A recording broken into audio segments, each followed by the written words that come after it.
آپ عامر لیاقت صاحب لائن پہ ہیں؟ جی جی جی عامر صاحب آپ نے سنی ان کی گفتگو، کہتے ہیں ہمیں نازک اس جگہ پہ نہ ڈالیں.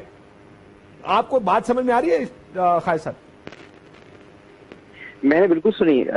خواجہ بھائی تو میرے بھائیوں کی طرح ہیں. دیکھیے میں آپ کو پھر بتا رہا ہوں کہ یہ لوگ کوشش جو بھی چاہیں کر لیں. مسئلہ ایک بہت اہم ہے، اس کو سمجھنے کی سب کوشش کریں، اور وہ یہ ہے کہ کیا نہج پہ ڈال دیں، کیا ہو جائے گا، کیا ہوگا. یعنی وہ بند نہیں کریں گے بولنا، وہ بند نہیں کریں گے بولنا. ان کو چپ ہونا چاہیے نا، ان کو اپنی گفتگو بند کرنی چاہیے نا. اگر متحدہ قومی موومنٹ پاکستان بنی ہے تو وہ چپ ہو جائیں، بس چپ کریں. وہ پرچم جلوا رہے ہیں، وہ پھر تقریریں کر رہے ہیں، تو یہ چپ کرائیں. ان کو چپ ہونا ضروری ہے. اگر ان کو ذہنی تناؤ کا شکار ہے تو چپ ہو جائیں. وہ ان کو شٹ اپ آل دیں، چپ ہوں، ورنہ شہر میں بہت مسائل ہو جائیں گے. یہ شہر، یہ جن لوگوں کا شہر ہے، یہ پاکستان بنانے والوں کی اولادیں یہاں بھی ہیں، پنجاب میں بھی ہیں، خیبر پختونخوا، سب جگہ مختلف جگہوں پہ لوگ آگے بسے تھے. کراچی میں زیادہ آئے تھے، لیکن کوئی پاکستان کے خلاف نہیں سن سکے گا. یہ چپ کیوں نہیں کراتے؟ یہ کہ بھائی اب آپ چپ ہو رہے ہیں. اب یہ کیا یہاں فیصلہ ہوتا ہے ایک دن، پھر وہاں سے تقریر آ جاتی ہے، پھر وہاں پہ کچھ ہو جاتا ہے، پھر یہاں پر سب کو سمجھانا پڑتا ہے. بھائی یا تو یہاں پر فاروق بھائی پوری قیادت سنبھال لیں اور کہیں کہ میں قیادت سنبھال رہا ہوں، اور اب وہ نہیں ہے. وہ کہتے ہیں میں نے کچھ عرصے کے لیے رابطہ کمیٹی کو یہ چیزیں دی ہیں. نہیں، ابھی آپ چپ ہو جائیں، چپ ہونا پڑے گا آپ کو. جی خالد صاحب کوئک رسپانس سنیں سر. ان کا پریس ریلیز واضح طور کیا اس میں تو آپ موجود تھے، آپ ساتھ بیٹھے تھے اس وقت، آپ نے ساتھ کیوں دیا؟ دکھائیے نا، آپ میرا شارٹ دکھائے.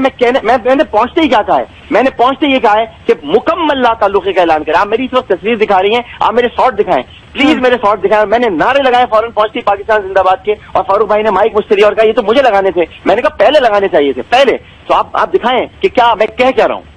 ٹھیک ہے، تو آپ سمجھتے ہیں کہ اس کے فوراً بعد کیا آپ نے ان کو یہ بات بتائی اور انہوں نے آپ کے جو یہ مطالبات تھے یا آپ کے جو تحفظات تھے وہ دور نہیں کیے، اس لیے آپ علیحدہ ہو گئے؟ میں جی ہاں، اسی وجہ سے دیکھیے میں آپ کو سچ بات بتا رہا ہوں کہ اتنی بڑی چیز ہے یہ پرچم جلانا اور مرد آباد کہنا، کہ اس کے بعد یہ نہیں ہو سکتا کہ وہ لیڈر رہیں. تو ان کو اب چاہیے کہ وہ چپ چاپ رہیں، اپنا وقت گزاریں جیسے گزار رہے ہیں. کوئی کتاب لکھیں، کوئی ریسرچ کریں، اور یہ خطابات بند کریں، کیونکہ ان کے خطابات کی وجہ سے کراچی میں کارکنوں پر ظلم ہو رہا ہے، کراچی میں مہاجروں پر ظلم ہو رہا ہے. کراچی میں جب آپریشن ہوتا ہے تو پھر جب طوفان آتا ہے تو پھر نہیں دیکھا جاتا کہ پنکے بہ گئے یا مکانات بہ گئے. پھر آپریشن میں پھر بہت کچھ ہوتا ہے. مجھے درد اس کا بھی ہے کہ پھر بے گناہ بھی پکڑے جاتے ہیں. ٹھیک ہے ڈاکٹر صاحب، آپ نڈر ہیں، آپ ہر چیز ظاہر ہے میڈیا پر آ کے اس طرح سے بیان کر رہے ہیں. کیا فاروق ستار کو کوئی خوف ہے اس لیے وہ مکمل لا تعلقی کا اعلان نہیں کر رہے؟